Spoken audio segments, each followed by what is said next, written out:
Good morning. कैसे हैं आप लोग दोस्त? ये सारे हमारे बुज़ुर्ग लोग हैं, आप देख रहे हैं। इनको हमने, लोग कहते हैं ना कि, मैं एक बात पूछना चाहता हूँ आप लोग को कि क्या सच में हम अपनी बुज़ुर्गों की आज़ादी छीन रहे हैं? वो हमारे माँ बाप हो, दादा दादी हो, या फिर कोई भी बुज़ुर्ग आदमी हो जो हमसे बड़े हैं, क्या हम उनकी आज़ादी छीन रहे हैं? ये हकीकत है, ये सच है। हम उनकी आज़ादी छीन लेते हैं। बचपन में जब बच्चे होते हैं ना, हमारे माँ बाप अपनी आज़ादी को कुर्बानी करके हमें आज़ादी देते हैं। अब मुझे बताओ, आपको पता नहीं होगा आप कितनी तकलीफ में होते हैं। मैं तो सोशल मीडिया पे ये भी देखता हूँ, कई सारे छोटे छोटे बच्चे जिनकी बहुत बड़ी बड़ी बीमारी होता है, उनके माँ बाप ने मतलब क्राउड फंडिंग में करोड़ रुपया डोनेशन लेते हैं अपने बच्चे को बचाने के लिए। लेकिन आपने कभी देखा ही है किसी माँ बाप के लिए, किसी माँ बाप को बचाने के लिए कोई बच्चा क्राउड फंडिंग लेता है, किसी से मदद मांगता है? हम ऐसे ऐसे कहानी सुनते हैं, बोलते हैं अरे यार हमारे पास पैसा नहीं है, हम इतने बड़े हॉस्पिटल में उनको ट्रीटमेंट नहीं कर सकते हैं, उनका तो भी उम्र हो चुका है, क्या ट्रीटमेंट करना है। हम उन्हें जीने ही नहीं देते हैं, ये हकीकत है। जब हमने आश्रम खोला हमें पता चला कि लोग, ये कलयुग है और हमारी जो जनरेशन है उनके बारे में हम आपको क्या बताएं। एक बुजुर्ग लोग पहले ऐसा नहीं होते थे, पहले ज़माने में ऐसा नहीं होता था, एक संस्कार होता था।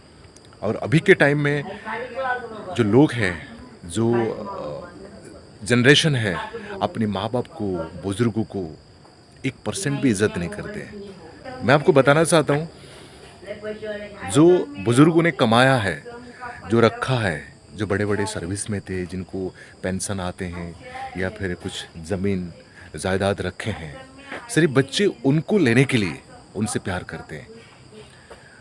यहाँ आते हैं आश्रम में, साइन करवाते हैं या फिर पेंशन पेपर में साइन करवाते हैं, फिर बाद में 2 महीना 3 महीना 4 महीना पूछते भी नहीं है। एक बार छोड़ने के बाद में उनके पास कपड़े हैं, खाना खाते हैं नहीं खाते हैं, तबीयत कैसा है, कभी नहीं पूछते। और बचपन से लेकर बड़े होने तक हम कैसे पढ़ाई करेंगे, कैसे खाना खाएंगे, मेरा बच्चा कैसा है, हमेशा अपनी खुशियाँ, अपनी आज़ादी को कुर्बानी करके ना हमें वो एक नई ज़िंदगी देते हैं। लेकिन वही माँ बाप को, मैं ये नहीं कह रहा हूँ कि हर कोई आदमी आश्रम में छोड़ता है। मैं अपने गांव जाता हूँ, गांव में भी लोगों को देखता हूँ, गांव में भी माँ बाप रहने के बाद भी वो शांति नहीं है। खाना देना, ताना मारना या फिर गाली गलौज करना, उनकी इज्जत ना करना। हमारे घर में जो बहू आते हैं, जो हमारे बीबियाँ हैं, वो तो अपना मनमर्जी करते हैं। उनको ये समझ में नहीं आता है कि मेरे घर में मेरा भी भाभी है, मेरे भी माँ बाप है, मेरा भी भाई है, मेरे माँ बाप के साथ क्या हाल होता होगा। ये चीज़ को कोई नहीं समझ पाता है। सबसे बड़ी मेन ये बात है कि ये चीज़ को हमें सुधारना है। हम अपने बच्चे को सिर्फ यही एक ही बात बताते रहते हैं, बेटा पढ़ाई कर, अच्छा नौकरी करना। हम संस्कार देना भूल जाते हैं। और एक बात दोस्त याद रखना, हम जैसा करनी ऐसा ही भरनी। हम जैसा ही करेंगे हमें ऐसा ही मिलने वाला है। हम अपने माँ बाप के साथ में, बुजुर्गों के साथ में जिस तरह से व्यवहार करेंगे हमें उस तरह से मिलेगा। हम मंदिर जाते हैं, पूजा करते हैं, फूल चढ़ाते हैं, प्रसाद चढ़ाते हैं, लाखों रुपया चढ़ाते हैं, लेकिन दोस्त आपको पता नहीं, आपने कभी परमेश्वर को देखा है? नहीं ना। ये माँ बाप हमारा भगवान है, इससे आगे कुछ नहीं है। इनकी आज़ादी छीनना दुनिया का सबसे बड़ा पाप है। घुट घुट कर ये लोग जीते हैं, घुट घुट कर जीते हैं, बता नहीं पाते। वो क्यों चाहते हैं कि भगवान हमें अभी मौत दे दो? क्योंकि खुश नहीं है। हम उन्हें खाना तो देते हैं, लेकिन वो प्यार से नहीं, जैसे प्यार से उन्होंने हमें पाला है, जिस प्यार से उन्होंने हमें एक नई जिंदगी दी है, ये आज़ादी पूरी तरह से हम छीन लेते हैं उनसे, जिसकी वजह से घुटते हैं, नहीं जी पाते बहुत काफ़ी टाइम तक। लेकिन हमारे आश्रम में जितने भी सारे बुजुर्ग लोग हैं, मैं भगवान से हमेशा दुआ करूंगा जब तक दुनिया में मैं हूँ, मैं किसी भी बुजुर्ग के साथ में कोई भी गलत व्यवहार ना करूँ। मेरे माँ बाप हो, मेरे कोई भी जो भी बुज़ुर्ग दुनिया में है, मैं जितना हो सके मैं इनके लिए कुछ करना चाहता हूँ। एक नई ज़िंदगी देना चाहता हूँ।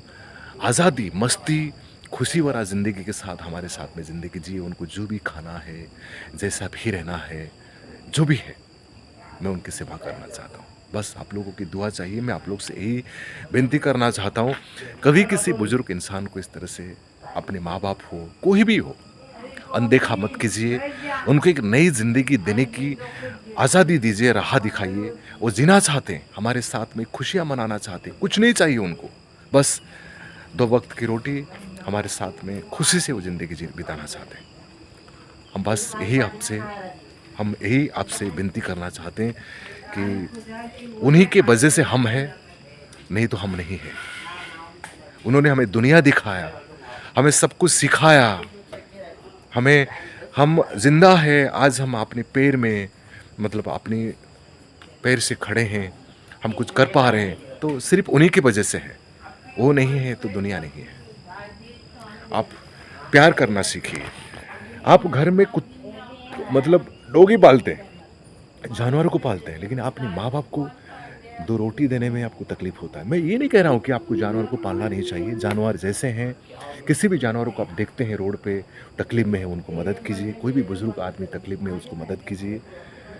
एक मतलब क्या बताऊँ यार आपको, हमारे जनरेशन अभी इतना ख़राब होते जा रहा है ना, मैं आपको बता नहीं सकता। सिर्फ़ आपसे हम रिक्वेस्ट करना चाहते हैं, कोई ज़बरदस्ती नहीं, आपकी मर्ज़ी है।